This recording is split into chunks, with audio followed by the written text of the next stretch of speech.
Graças a Deus, irmãos, é sempre de grande alegria e privilégio quando recebemos o convite do nosso pastor para trazer uma palavra, uma mensagem, uma reflexão à igreja, levar a igreja do Senhor a pensar sobre as Escrituras.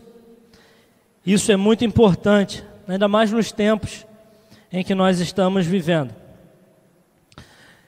E essa noite,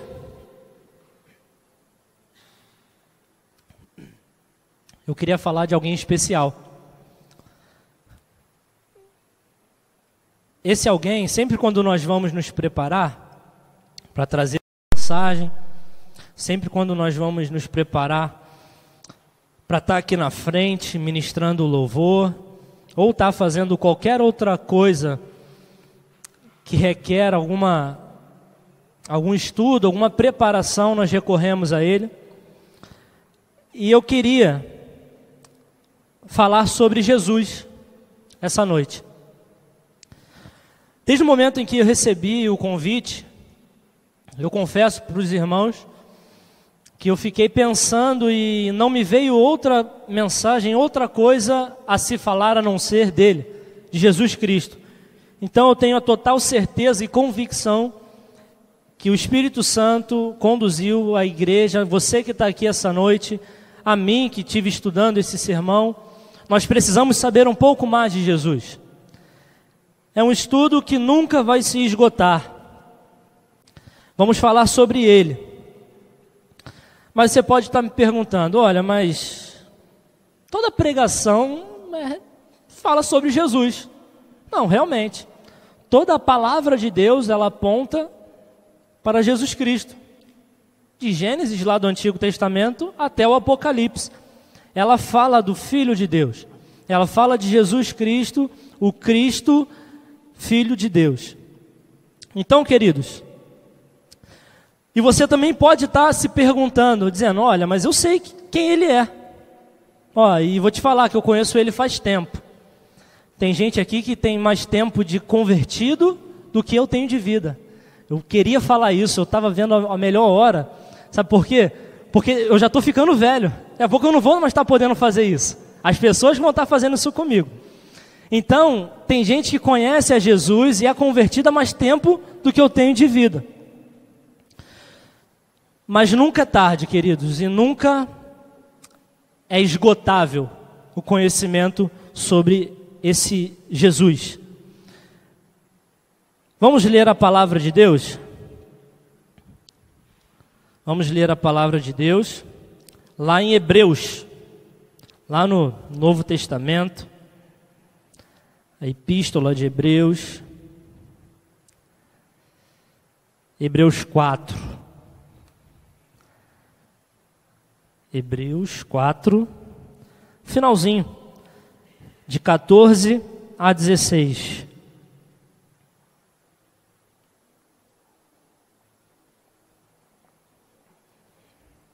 Hebreus 4, 14 a 16.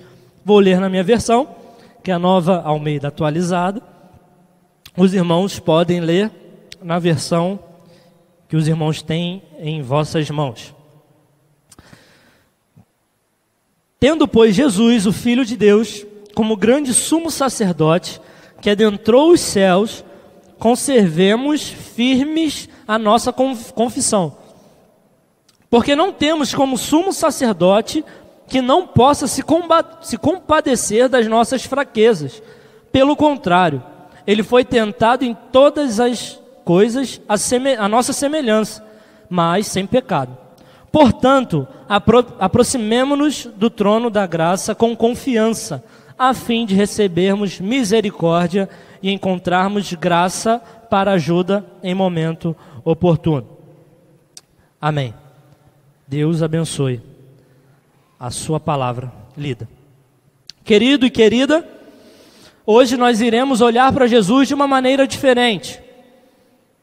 Hebreus, não vamos a nenhum evangelho, vamos direto a Hebreus.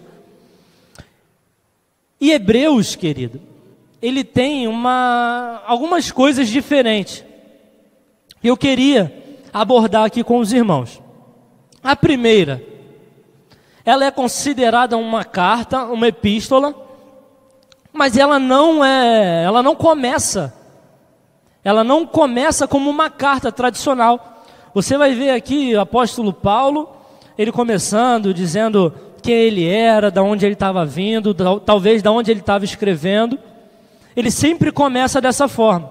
Mas a carta de Hebreus, ela não começa do tipo tradicional, como aquela saudação da época. E tem uma outra coisa. O autor, ele não se identifica, ele não se deixa identificar. Ele não deixa nenhuma marca escrita nessa carta.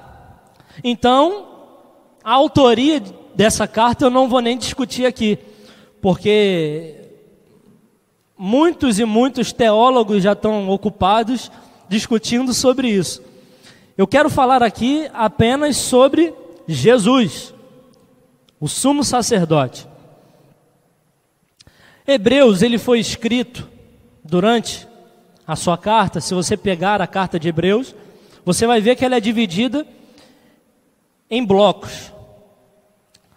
E existem 3 motivos para que essa carta ela tenha sido escrita. O primeiro motivo foi para evangelizar os judeus não crentes.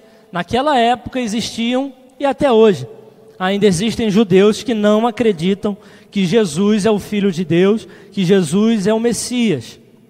Um outro motivo que essa carta foi escrita foi para advertir aquele povo, o povo hebreu, da apostasia. Eles estavam apostatando da fé.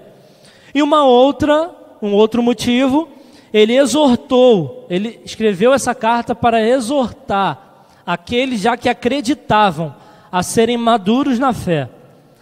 Esses são os 3 motivos.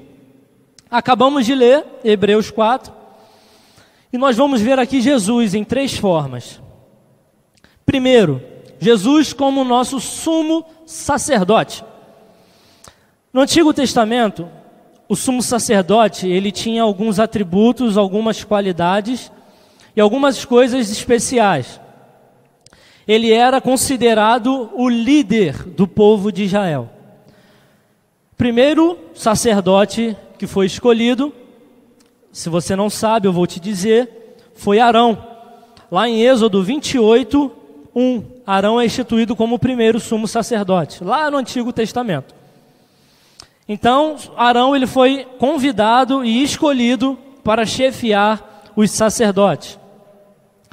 E eu vou fazer um panorama, queridos, sobre o que é o sacerdote, o que é o sumo sacerdote, para a gente poder entender o que é Jesus nesse papel de sacerdote, de sumo sacerdote.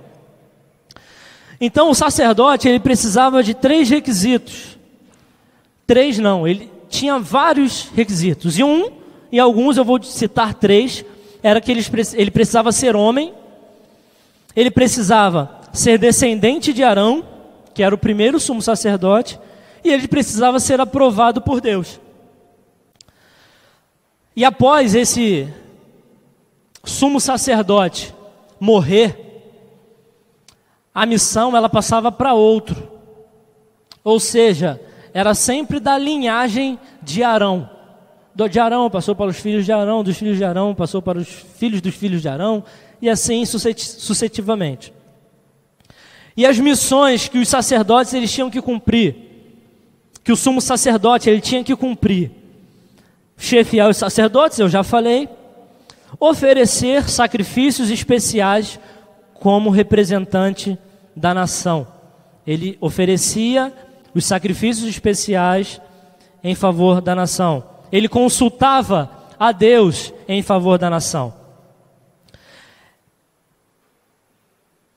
Essa oferta especial era uma vez no ano, que era considerado o dia da expiação. Então o que acontecia? O sumo sacerdote ele pegava a oferta do povo e ele levava no lugar santíssimo, aonde nenhuma outra pessoa poderia ter acesso, que era o lugar santíssimo. Somente o sumo sacerdote poderia entrar nesse lugar, que era diante da arca da aliança.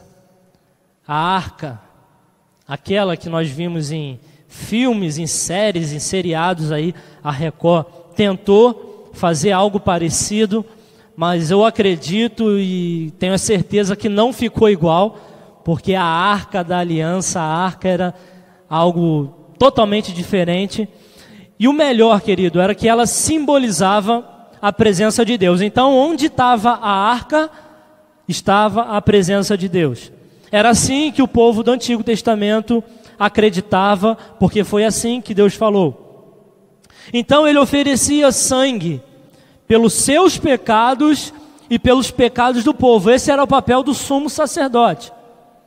Quem instituiu o sumo sacerdote foi Deus, o mesmo que com o seu plano perfeito enviou o seu Filho, Jesus Cristo, que é o nosso verdadeiro, único e suficiente sumo sacerdote. Em Hebreus vai dizer que ele é o nosso sumo sacerdote. Eu não sei se você parou para perceber e conseguiu pescar, conseguiu identificar, mas enquanto nós estávamos tratando das coisas que o sumo sacerdote fazia lá no Antigo Testamento, a semelhança que se tem com Cristo. Jesus Cristo, o sumo sacerdote, único, verdadeiro e suficiente, ele fez e ele sofreu tudo o que o sumo sacerdote fazia com o animal, oferecia pelo povo. Acredito eu que se eu não falasse aqui o que o sumo sacerdote fazia, os irmãos já teriam na sua mente que eu estaria falando de Jesus Cristo. Sim, ele é o nosso sumo sacerdote. Jesus, ele derramou o seu sangue para nos livrar da escravidão do pecado. Jesus abriu o caminho, abriu o acesso, nos deu livre acesso ao Pai.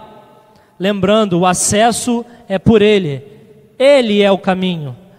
Quando Ele diz, eu sou o caminho. Então, o nosso acesso ao Pai, ao Deus Pai, é somente por Jesus Cristo, o seu Filho. E temos lá em Mateus 27:51, quando Jesus é levado à cruz e morre, o véu ele é rasgado. Que véu é esse? Era o véu que separava o povo do lugar santo. Então, nós temos acesso a essa presença. E é somente crendo nesse Jesus, é somente crendo nele, que nós temos os nossos pecados perdoados. Outra forma que nós temos de Jesus nesse texto, a primeira é que ele é o nosso sumo sacerdote. A segunda é que Jesus, ele foi homem. Jesus foi homem, Jesus sofreu. Jesus, ele era diferente, porque ele era 100% homem e ele era 100% Deus. Mas ele sofria a sua humanidade.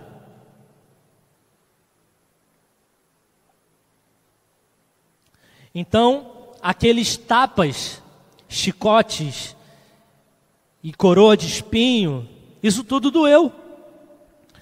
Isso tudo doeu, querido.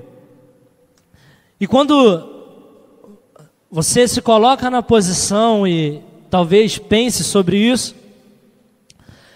quando você fala assim, olha, você está em uma conversa com uma pessoa, um bate-papo informal de amizade, e você está passando por uma dificuldade, por uma tribulação, por uma prova, e você fala assim para a pessoa, rapaz, você não imagina o que eu estou passando. Olha, você não sabe o quanto eu estou sofrendo. Você pode dizer isso para mim, que talvez nunca tenha passado por aquilo que você está passando. Mas jamais, nunca, never, você vai poder falar isso para Jesus. Porque Jesus, ele passou, ele padeceu, ele sentiu dor. Então tudo aquilo talvez no mundo que você já tenha passado, Jesus ele já passou. E ele sofreu, querido. Nós temos alguns relatos dos sofrimentos da humanidade de Jesus. Lá em Marcos 14, 33 e 34, Jesus ele sentiu pavor, angústia, tristeza. Esse é o episódio onde ele fala para os seus discípulos, fiquem aqui que eu vou ali orar. E ele ora, Senhor, se possível, passa de mim este cálice, mas todavia, faça a sua vontade. Então, queridos, Jesus ele sentiu medo. Jesus, naquele momento em que ele declara essas palavras, o seu coração está angustiado.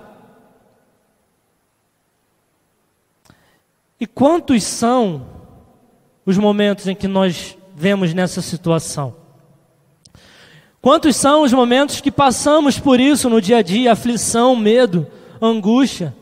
Ainda mais numa sociedade, num mundo em que nós vivemos, onde você sai de casa, você não sabe se volta. Você bota o pé para fora, você já sai orando, fala, Jesus, me protege, me guarda, me livra. Porque nós não sabemos se ao sair de casa nós recebemos uma bala perdida que nos encontra.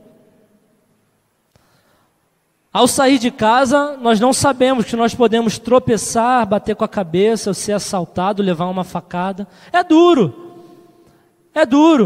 saber disso.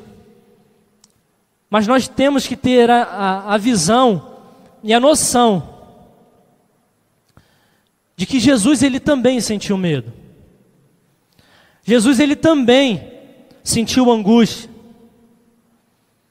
E ele expressou isso em uma conversa com seu pai. Então, querido, Jesus, ele é a única solução para nós quando nós sentimos pavor, angústia e tristeza. Jesus, ele é a solução, porque ele venceu o mundo. Jesus, ele sentiu a dor de ser traído por seu amigo. Mateus 26, 14 a 16 vai dizer que Judas vendeu a Jesus. E mais à frente, quando Judas já tinha vendido Jesus, eu acredito que essa tenha sido a facada no coração de Judas. Quando Judas chega com os soldados romanos, e Judas diz, mestre, e dá um beijo no seu rosto. E Jesus com a seguinte frase diz assim, o que você está fazendo aqui, meu amigo? Rapaz, eu acho que aquilo ali, Judas devia ter, a vontade de Judas naquele momento era sentar e chorar, tentar devolver as moedas, sei lá, fazer qualquer coisa que voltasse à ação que ele tinha feito. Só que Judas não entendia e não sabia que tudo estava no plano de Deus. Mas Jesus, ele chega até Judas e diz, meu amigo, o que te trouxe aqui? Jesus o considera amigo, mesmo sabendo que seria traído. Então Jesus ele sentiu a dor do que é ser traído por alguém. Você que foi traído por um amigo, por um cônjuge, por alguém, Jesus ele sabe o que você sentiu ou o que você ainda está sentindo. Eu digo mais uma vez, Jesus ele é a solução. Somente Jesus Cristo pode te ajudar, porque ele entende, ele sabe sobre isso. E um outro sinal de humanidade e de dor de Jesus foi que ele foi negado, talvez pelo seu melhor discípulo, Pedro. Mateus 26, 69 a 75, aonde perguntam a Pedro, afirmando que ele fala igual, ele anda do jeito, se veste igual, e Pedro nega, não, nem conheço esse homem. E de novo perguntam em Pedro, não, nunca vi.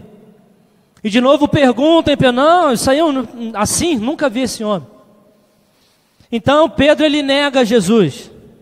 Então Jesus, ele sabe a dor do que é ser negado, que é ser colocado de lado, do que é ser substituído. Jesus, ele sabe. Jesus, ele é a solução para você, para mim, para os nossos problemas. Querido e querida, meus irmãos em Cristo, Jesus, ele é o exemplo que nós precisamos seguir.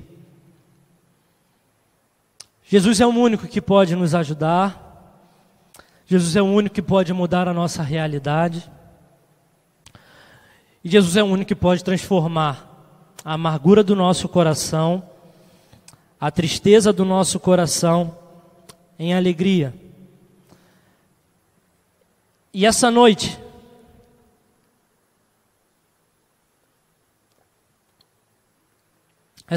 Jesus, ele está convidando você a enfrentar os seus problemas. Jesus está te convidando a enfrentar, a batalhar, a guerrear a sua guerra. O primeiro passo, ele precisa ser seu. Você precisa querer. Porque é no seu passo, é na sua atitude que Jesus caminha com você. É no momento em que você diz e você fala, não, vou enfrentar. É nesse momento que Jesus fala, não, beleza, estou contigo. A partir do momento em que você se coloca à disposição de enfrentar a sua dificuldade, de enfrentar o seu problema, com certeza, eu digo com certeza, Jesus está pronto para te ajudar.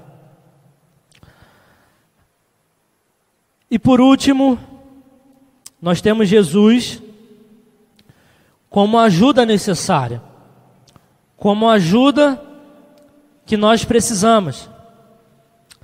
Infelizmente hoje existe um sincretismo e misticismo dentro do nosso arraial, dentro do povo de Deus.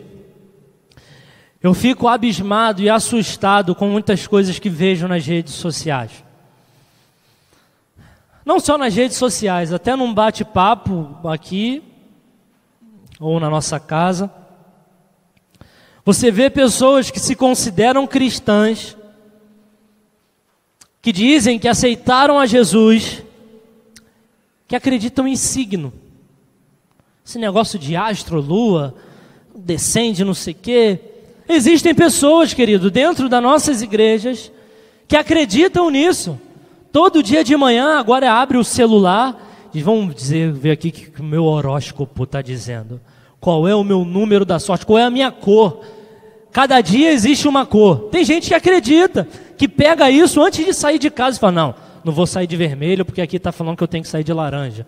Se eu não sair de laranja, vai dar tudo errado. Existem pessoas dentro das nossas igrejas que acreditam em signo. Acreditam nessa realidade, acham que isso é real, acham que isso é verdadeiro e motivam e conduzem a sua vida agindo dessa forma.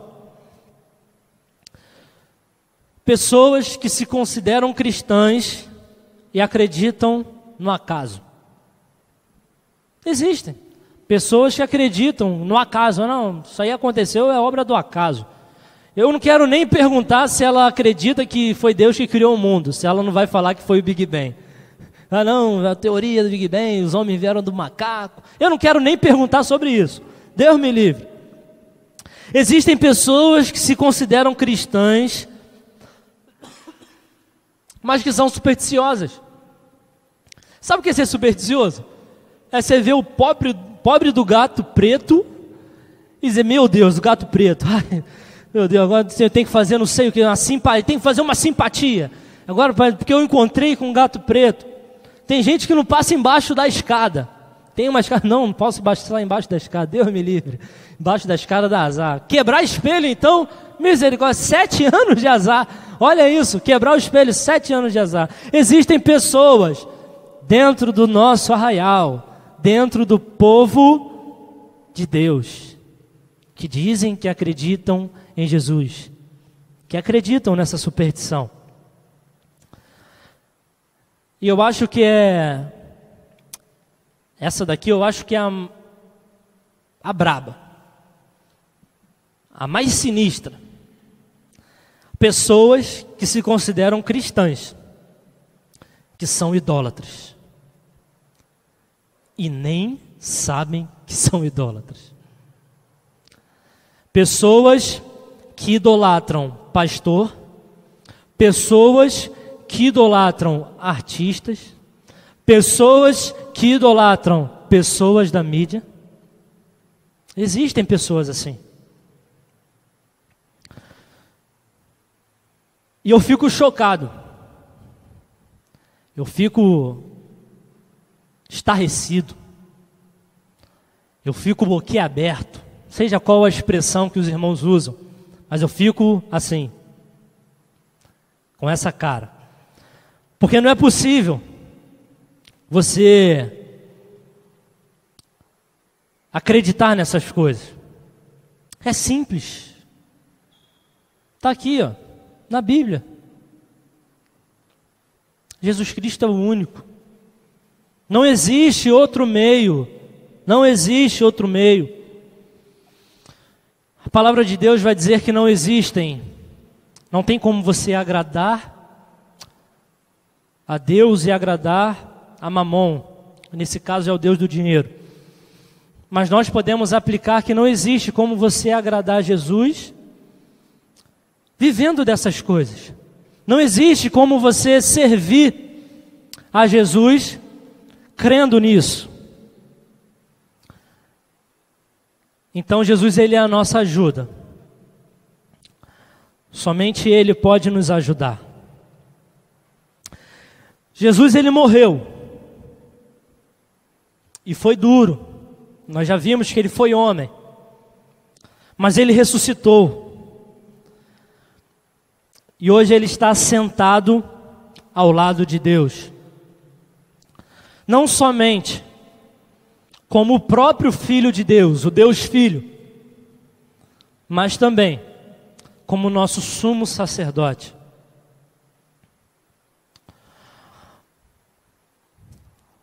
Moody, um escritor, ele vai dizer que o trono de graça foi transformado de tribunal em trono de misericórdia, pois o sangue de Jesus, a saber, o sumo sacerdote, foi aspergido ali.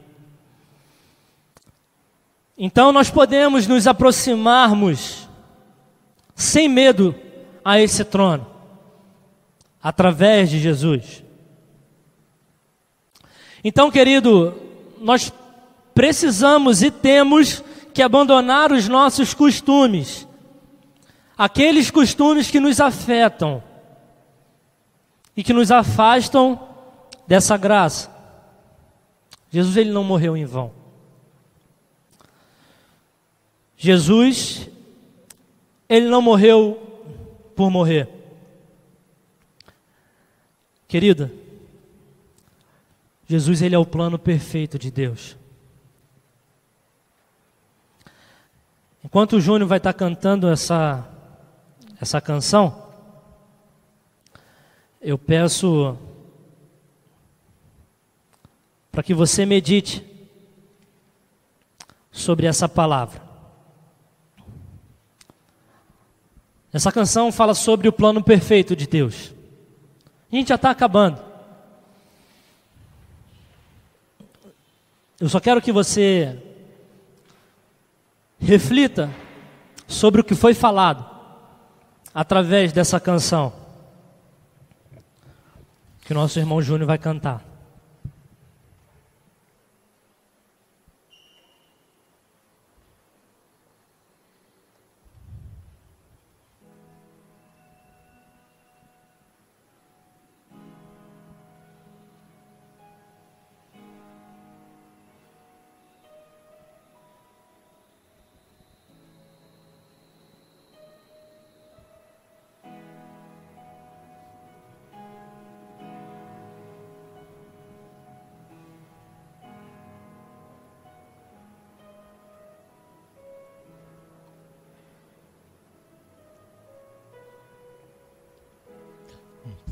pra salvar, pacto pra selar, silêncio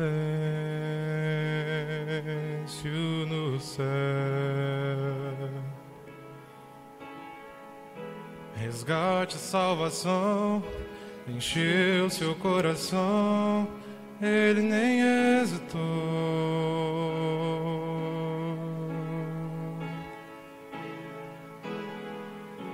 No palco do amor, o autor anunciou a vida e salvação. Tudo que ele fez foi obedecer o plano que Deus escreveu. E quando a minha história parecia ter chegado ao fim, a sua graça me alcançou. E quando tudo parecia estar perdido naquela cruz, o seu sangue me libertou.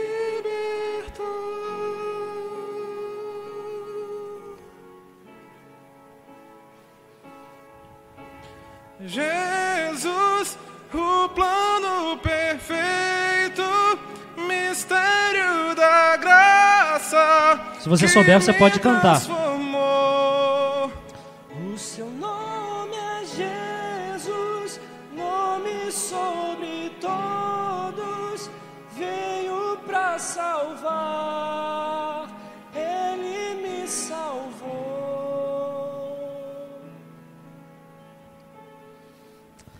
Como dizemos aqui, querido,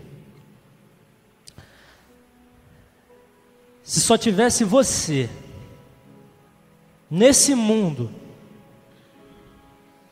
para ser salvo, Jesus ele viria e ele morreria por você. Você é especial para Deus. Eu sempre digo isso, sempre falo sobre isso nas minhas pregações.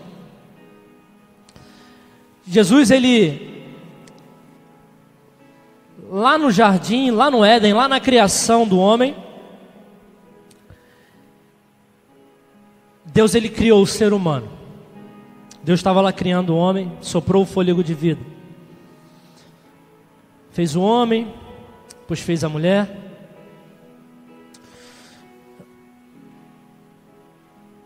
E todos os dias, a palavra fala, que todos os dias, na viração do dia, que se consideram hoje às 18 horas, na viração do dia, Deus ele vinha ao encontro de Adão e de Eva. E eles batiam um papo, eles conversavam. Deus ele é um Deus relacional, é um Deus que se relaciona, é um Deus que gosta de se relacionar. E se você pegar Gênesis até Malaquias, todo o Antigo Testamento, se você pegar todo o Antigo Testamento, você vai ver em cada livro, em cada passagem, em cada escrito, Jesus, Deus, ele busca um contato com o seu povo. Até no momento em que Deus ele se ira, ele busca o contato com o seu povo. Até que ele diz assim, olha, não existe mais sacrifício perfeito. Vocês já torraram a minha paciência. Olha, vocês já me deixaram muito triste. Agora eu vou fazer o seguinte. Eu vou enviar o meu filho, meu único filho, que não tem pecado, para morrer no lugar de vocês. Ao fazer isso, Jesus ele está dizendo assim, olha, sabe o que eu tinha que fazer? Matar todo mundo. Mas para não fazer isso, eu vou enviar o meu filho. E Jesus nasce, cresce, vive, e é morto no seu lugar e no meu lugar. Deus ele traça e ele determina o seu plano. Qual era o seu plano? Jesus Cristo, o perfeito Filho de Deus. Eu não posso deixar de fazer alguma pergunta aqui essa noite. Algumas perguntas, na verdade.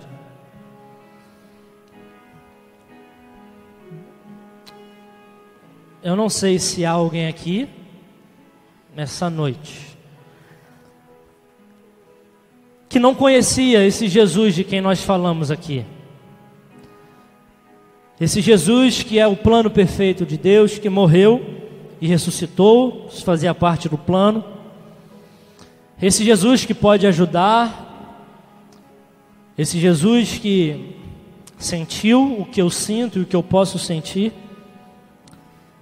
Existe alguém que não conhecia esse Jesus e hoje reconheceu e conheceu e reconhece a necessidade que tem de o aceitá-lo em sua vida. Alguém aqui essa noite? Faça um sinal com a sua mão. Quero orar por você. Não? A gente está no meio do povo de Deus. Vamos ficar de pé? Vamos orar?